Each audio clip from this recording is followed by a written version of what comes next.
Hey guys, I'm Dr. Mike and you're in the Pop University Lecture Hall, where today we're going to do a shoe review, but we're going to go at it a little bit of a different way than is normal for us. So rather than grabbing a specific shoe and talking through all the components of it, we're actually going to look at a series of shoes and give you a little bit of a comparison across the entire spectrum of these shoes. So we're going to talk about the super shoes here, those race-related shoes, and we're going to give you two categories. We're going to give you the stalwarts, the ones that everybody knows about, but we're also going to present some of the specifics as it relates to the bargain shoes, still fitting in that super shoe category, but maybe a little bit better of a bargain, easier on the budget.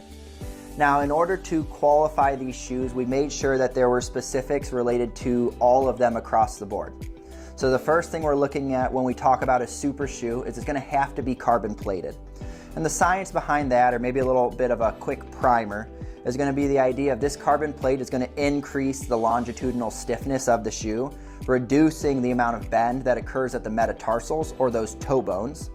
And that's actually going to work to benefit to kind of shift you a little bit more proximally or towards the front of the shoe, which is where we've seen that large increase in running economy, right? A 1, 2, 3, or even 4% increase in an athlete's performance abilities. So we're looking for that carbon plate. The second thing we're going to look for is the utilization of super foams. So we're getting rid of the EVA foam or the TPU foam, and rather we're looking for the utilization of a low density but high resilience foam that's just going to add to the efficiency of the runner. After that, we're looking as it relates to the geometry.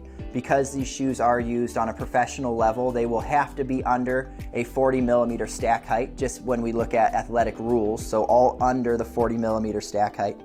But they're going to have some sort of built-in rocker, or even some toe spring reducing ankle dorsiflexion that's just going to aid in pushing that athlete forward, creating that up on your toes sensation. So the geometry of the shoe is the third thing we're going to look at. And then the fourth thing we're going to look at is going to be more related to like fit and stability. We're looking at the shoes related to the sidewall backing, the protection of the midfoot, that plate curvature that's going to change how the shoe aims to make contact with the ground to push an athlete forward. So every shoe we talk about here today is going to carry those four qualifications, which is what we're going to use to define the concept of a super shoe. The first shoes we want to talk through are going to be those flagship super shoes, right? They're the premier and premium shoes that you're seeing the Olympic level and world's level athletes compete in and day out. With these shoes, the price point is on the low end, probably closer to $225, but on the high end, reaching up closer to $275, all the way into $300. The five most common super shoes we see athletes using are going to be the Nike Alpha Fly, followed by the Adidas Adizero Pro, the Saucony Endorphin Pro, the Hoka Silo, and then lastly the Brooks Hyperion Elite. Now with these shoes, I think it's important to take one step further and kind of put them in the categories that are most appropriate for them. The most common marathon racing shoe you're going to see is the Nike Alpha Fly, which then means that if we drop down into the half marathon or 10K distance, you see that the most commonly used shoe is going to be that Adidas Adizero Pro, And then the very last shoe, if we drop all the way down into the 5K range, that's where you see the Saucony Endorphin Pro doing the most of its work. So it is important to break down these shoes into the race distances they do. Don't be fooled though, there are still very successful runners and very successful utilizations of these shoes in all the distances. This is just where you see popular utilization of those shoes specifically. The second categories of shoes we want to talk through are going to be more of that of our budget racers. Now, they still fit into the category of super shoe, having the carbon plate, having the high resistance or resilience in foam, and also having that foot geometry that's set to push the runner forward. So it keeps all the categories of super shoe like we previously discussed, but some of the names early on are lesser known and thus the price points are a little bit lower. We see the buy-in at the bottom line of this being closer to $120. And the high-end purchasing is actually closer to $200. So giving an athlete significant savings while still allowing them to utilize a super shoe. Some of these models are a little bit lesser known just because they're not common in the US racing circuit. So we're going to talk about the Atreyu Artist, specifically their racing model, because they do have a couple other models that are more training specific.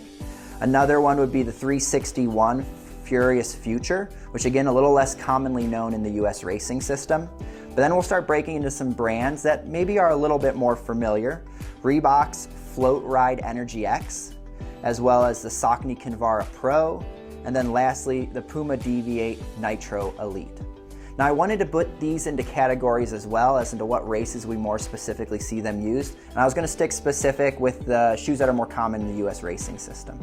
So up at the marathon distance, we see that Reebok Float Ride being the most common marathon shoe. Dropping down into the 10K and 5K, or excuse me, the 10K and half marathon distance, we actually see the Saucony Kinvara Pro being the most commonly used shoe. And then lastly, when we break into the 5K distance, we're looking at the Puma DV8 Nitro Elite. Now again, I want to clarify, don't be confused, that all of these shoes are still very appropriate to race at the bottom of the 5K distance to the top of the marathon road racing distance. So don't let that breakdown or diagnosis sway you away from one shoe because it doesn't line up into the appropriate distance. Really, the main reason we wanted to run this lecture is we wanted to provide an opportunity for athletes to recognize and potentially purchase racing shoes without being limited by their purchasing budget. So these are all really great options if you're someone who wants to race at the marathon, half marathon, 10K or 5K distance, but are a little bit limited by your ability to purchase on the high end. In addition to introducing these shoes to the athletes who are watching here at Pop University, I'm going to provide down in the comments below the specifics of these shoes, as well as the price points you can expect to pay, so that you as an athlete can dig a little bit deeper and potentially dive into a new racing shoe that fits into your budget appropriately, but still lets you perform at your highest level. Thanks so much for joining us today, guys.